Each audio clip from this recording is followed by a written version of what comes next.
Okay, we are on Banner in the Sky, Chapter 8, White Fury. It was still night when he came out onto the boulder slopes above the tree line. Far below and behind him, the lights of the village glinted like motes in a well of darkness. But by the time he reached the junction of the Blue and Dornell glaciers, the eastern sky had begun to pale, and as he worked his way to the left, up the Blue, the world around him emerged slowly into gray dawn light. As often happens in the high mountains, dawn brought not warmth but increased cold. And for the first time, Rudy paused to put on one of the extra sweatshirts that he carried in his pack.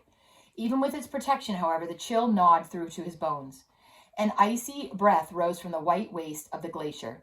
High above him, the ramparts of the citadel rose into the twilight like the outposts of a lost and frozen planet. But it was not on the citadel that the boy's eyes were fixed. It was on the crest of the glacier beyond him, on the black dot of the old hut that stood there, on the thin plume of smoke that rose up from the hut into the still, windless air. Yes, he had been right, he thought exultantly. Captain Winter was there. He was surely there. Plodding on, he zigzagged his way through the great crevices. No snow had fallen for several days, and there was little danger of his breaking through into a hidden chasm. But still he moved watchfully and carefully. 2 lessons, one from old Tio and one from his own stupidity, had been enough. Never again was he going to risk either his own life or another's by blundering first and thinking afterward. Halfway up the glacier, he passed the crevice from which he had been rescued by the Englishman. The holes dug by his toes were still visible in the blue ice of its lip. Beyond it, the glacier narrowed and steepened between huge converging walls of rock, and here his progress was slower, as, for perhaps half an hour, he had to chop steps with his axe in the smooth, slanting surface. As he climbed, the sky grew brighter. Already the heights of the citadel far above him were gleaming in the first rays of the sun. But he moved on steadily, and the sun had not yet struck the glacier when its containing walls fell abruptly away, and he came out on the broad saddle of its upper snowfield. Here, for the moment, he stopped. He stared at the hut that now lay close before him, no longer a minute dark speck, but a solid mass of stone and timber, perched on a rocky ledge above the highest level of the snow. It was an ancient hut, weathered, bleak, and gray, and although the thread of smoke still rose from its chimney, there was no other sign of life about it. Rudy tramped across the snowfield and clambered up a few boulders to the ledge. Approaching the door of the hut, he stopped and listened, but heard only crackling of fire. Then he opened the door and went in. Directly before him was the fireplace in a small blaze, and bending over them with his back turned was a man. As Rudy entered, the man looked around and rose. At full height, his head almost touched the beams of the low-ceilinged room. He was a man the boy had never seen before, a giant of a man, with massive shoulders, a broad red face, and small piercing eyes, as blue and cold as glacier ice. He wore a guide's feathered hat tipped back on his head and held a steaming pot in one of his huge hands. He looked at Rudy without speaking. Is Captain John Winter here?" asked the boy. "What do you want of Captain Winter?" "I've come to find him." "So?" The giant looked him up and down slowly, then turned his back and set the pot on the table. "You are Herr Saxo?" asked Rudy. "That is right," said the man. "I am Emil Saxo." Again he turned and eyed Rudy. "And who are you, boy? You are not from Broly." "No, sir, I am from Kurtal, and I—" "From Kurtal, hey?" Saxo grunted. "I thought all Kurtalers were too afraid of their skins to come so close to the citadel." Rudy started to answer, but stopped himself. There was a moment's silence. Then he said, "I'm looking for Captain Winter, Herr Saxo, and if you would please—" But there was no need to go on, for at that moment the door opened and Winter came in.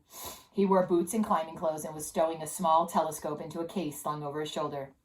"The sun is up, Emil," he said. "I've had a good look at the ridge, and I think—" Seeing the boy, he broke off, and for a moment simply stared. Then he stepped forward with his hand outstretched. "Rudy, my old friend Rudy," he exclaimed. "What on earth are you doing here?" "I've come to join you, sir," said the boy. "Join me?" To make the ascent of the citadel." Again Winter stared, but the guide Saxo guffawed loudly. "Yo-ho, that's a good one," he said. "To make the ascent of the citadel. That's a really good one."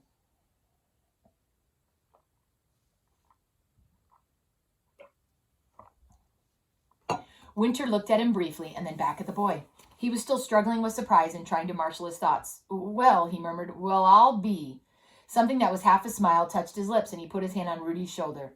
"Anyhow, first things first, boy. You must be tired and hungry. Sit down. We're just ready for breakfast."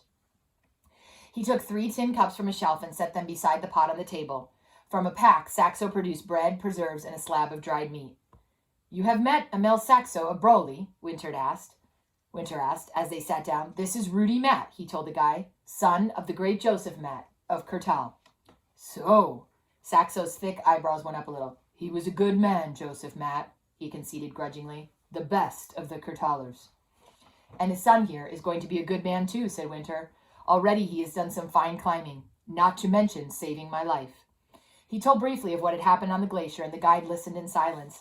They ate and drank steaming tea, and Rudy glanced around the interior of the hut. It was a tiny and decrepit place, far different from the other newer huts. Like the Blase, there was no loft, only one room. For furnishing, there was the warped table, a bench, and a lopsided shelf.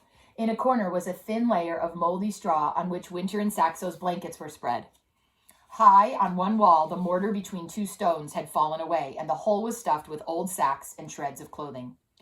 We had to spend the first hour, said Winter, clearing away the cobwebs.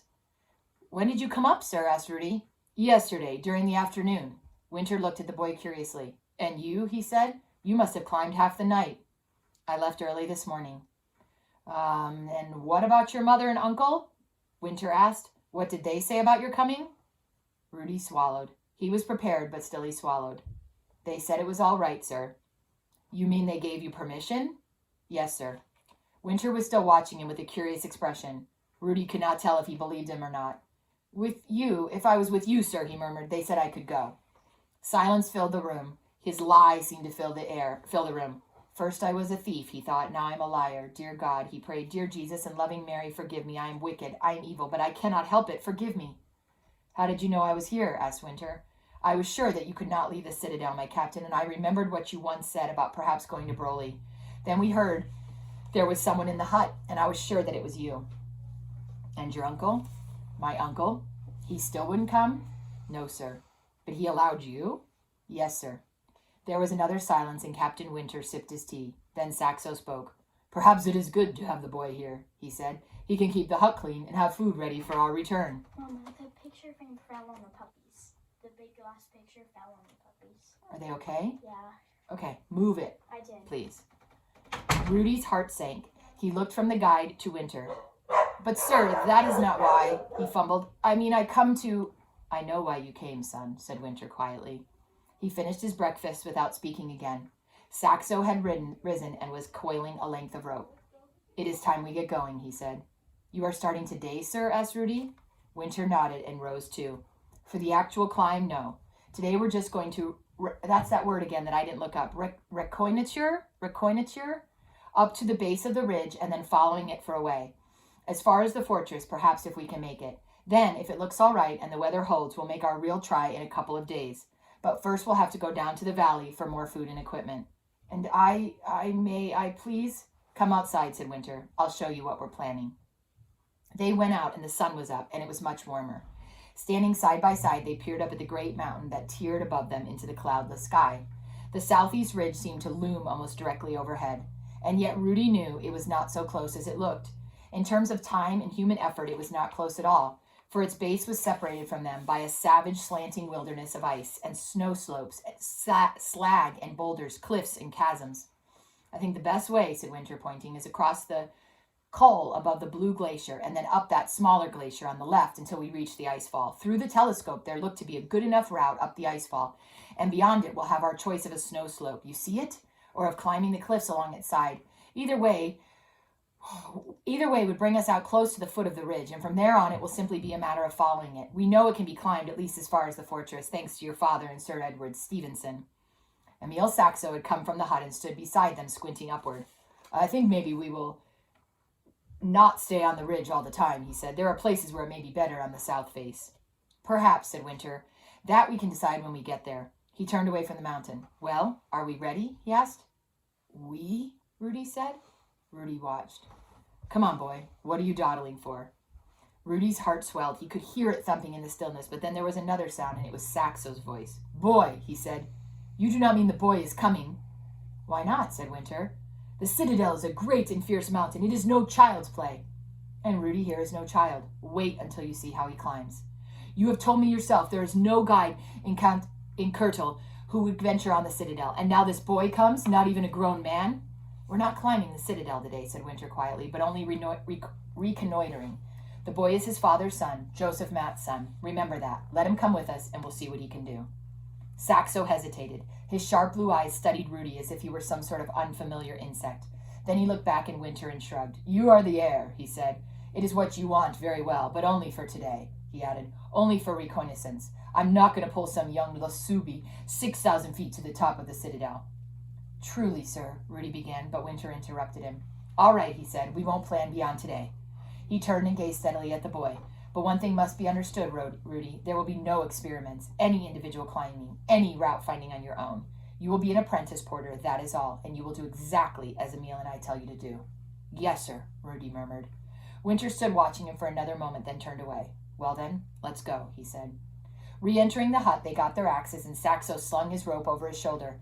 Since they would return the same evening, there was no need to carry packs, and they merely stuffed a few pieces of cheese and chocolate into their pockets.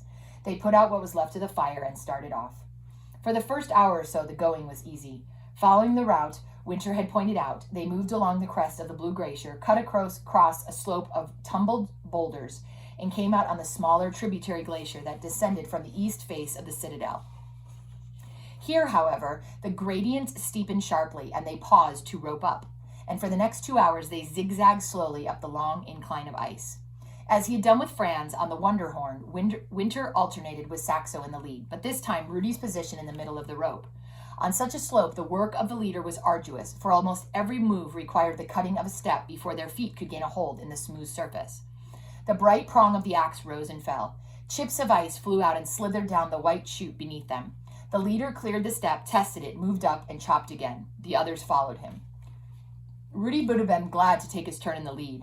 Indeed, he was burning with desire to show the two men what he could do, but he was mindful of what Winter had said to him. He did not volunteer or even speak at all, but concentrated on each step, on his balance, on making no move that would disturb the climber above or below him. He took particular care to keep his body well out from the slope, so that there would be no outward pressure of his feet that might result in a slip.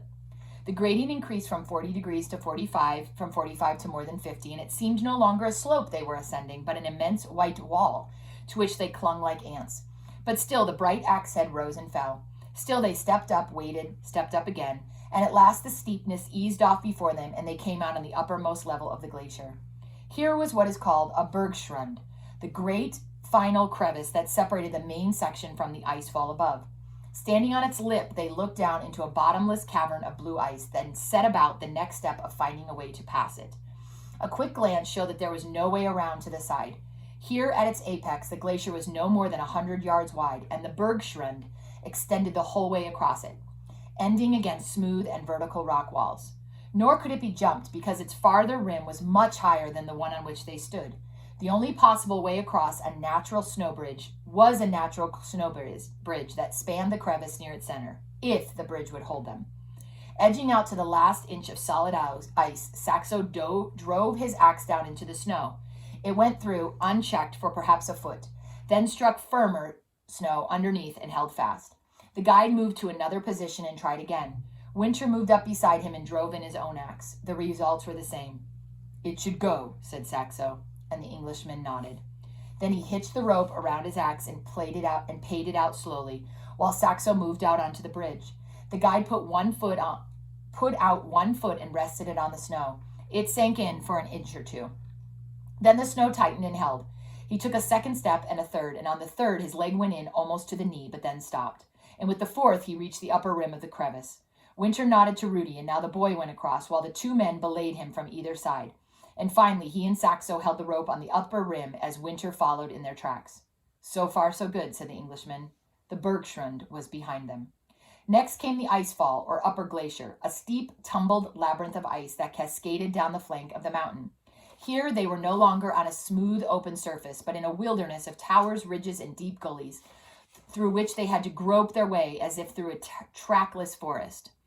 For a while, Saxo led, then Winter, then Saxo again, threading the maze like bloodhounds on a spoor. Sometimes they followed a blind alley that ended in a deep chasm or unclimbable wall, and they had to retrace their steps. But always, in the end, they found a way up and over, and their progress, though slow, was steady and sure. When after an hour or so Rudy turned to look back, the glacier was a mere streak of white, flattened and remote. The Bergschrund, at its apex, showed only as a thin bluish line almost directly below. It was close to noon. The sun was high and warm. It shone in dazzling prisms on the ice towers, or serics, that rose above them, and they moved on as quickly as they could, knowing that this was the time of day when these towers might melt and fall. None fell nearby, however. Occasionally they would hear a hollow rumbling off to the right or left, but the frozen pinnacles around them loomed massive and motionless, as if made of stone. They climbed on steadily, and in silence. And at last they came out on the upper margin of the icefall. The bristling white forest of serics fell away behind, and before them, instead of cliffs and gullies, was a long, smooth slope of snow. It was the slope, Rudy recognized, toward which winter had pointed from in front of the hut. And its crest, now not more than an hour's climbing above them, was the southeast ridge of the citadel, thrusting jagged and immense into the sky. They rested briefly and ate their cheese and chocolate. "All right, son?" asked Winter, smiling. "All right, sir," said Rudy. "Not tired?" "No, not tired." And it was true. Even though he had no sleep the previous night and had climbed through half of it, it was still true. In part, perhaps, it was simply because he was young and strong. In part, because there was no pack to carry. But mostly it was because the joy and excitement within him left no room for tiredness. Now on this day, after years of hoping and dreaming, he was to set foot on the citadel at last. He felt as if he could climb to the foot of the ridge in a few easy bounds, as if he could go on and on without resting, without pausing, until he stood at last on the summit himself. The two men were studying the terrain above them, the snow slope that lay directly ahead and the rocky cliffs on either side. "It will have to be the slope," said Winter. Saxo nodded. "Ja, the rocks are too steep." "It's not a good time of day for steep snow, of course, but if we keep well in toward the southern cliff where it's shaded, it should be all right," said the guide. "It should go." They got up and started off again. Saxo went first, Rudy second, Winter third, and they were still on the rope, though on the stretch ahead there seemed no real need for it, for the slope was not nearly so steep as that of the glacier below, and its surface was not ice but soft, powdery snow. True, it called for considerable effort in kicking and scuffing, particularly for Saxo, who was breaking trail. But there was no step-cutting, no long waits, no slippery toe-holds, no danger of falling. Reaching the lee of the southern cliffs, they turned parallel to them and plodded upward. They climbed in absolute silence. On the ice there had been the steady, rhythmic clink of axes and boot nails, but there in the white drifts there was no sound at all. Up they went, and up, and each step was the same as the last and as the next. The snow churned up by their feet hung in the windless air like a shroud of crystal. Beyond the shroud, ahead of Rudy, were Saxo's shoulders, swinging slowly to his powerful stride. Beyond them and above, the vast ridge of the citadel seemed to swim in stillness against the gleaming sky. And then for a moment the sky was gone. The ridge, Saxo, the snow crystals, they were all gone, and where the brightness had been was darkness. Rudy's head jerked up. He forced his eyes open. Perhaps he was tired after all, he thought, if they could close that way without him willing it, or if not, tired, sleepy. Yes, that was it, sleepy. The slow, measured pace, the warm air, the soundless snow, all of them seemed to be drawing him softly into a brace of sleep. His eyes closed again, opened again. He watched the snow gliding slowly past beneath him, and that was all there was in the world, and the snow, the gliding, the stillness, and then beyond the stillness a sound, a rumbling, and a second sound, a shout from Saxo. He stopped, he looked up, and what rose above them was no longer a slope, but a wave. A white wave, tumbling and plunging. A wave so huge that it seemed the whole mountainside had peeled off in foaming whiteness and was descending directly upon their heads. The rumbling swelled to a roar, and through the roar he could hear Winter behind him calling out, "To the left! Up the rocks! Quick!" And then the voice was gone, and there was only the roar, the thunder. He tried to run, to turn. He saw Saxo's form lunging before him. He felt the jerk of the rope, and he was running and stumbling and falling and rising and running again, and then the avalanche hit him. It lifted him gently up, then flung him fiercely down. The rope jerked again, agonizingly. His feet flew from under him. The sky spun and was gone. Everything was gone except the white, thundering fury of the citadel that bore him on and on, down and down. And that is the end of chapter 8.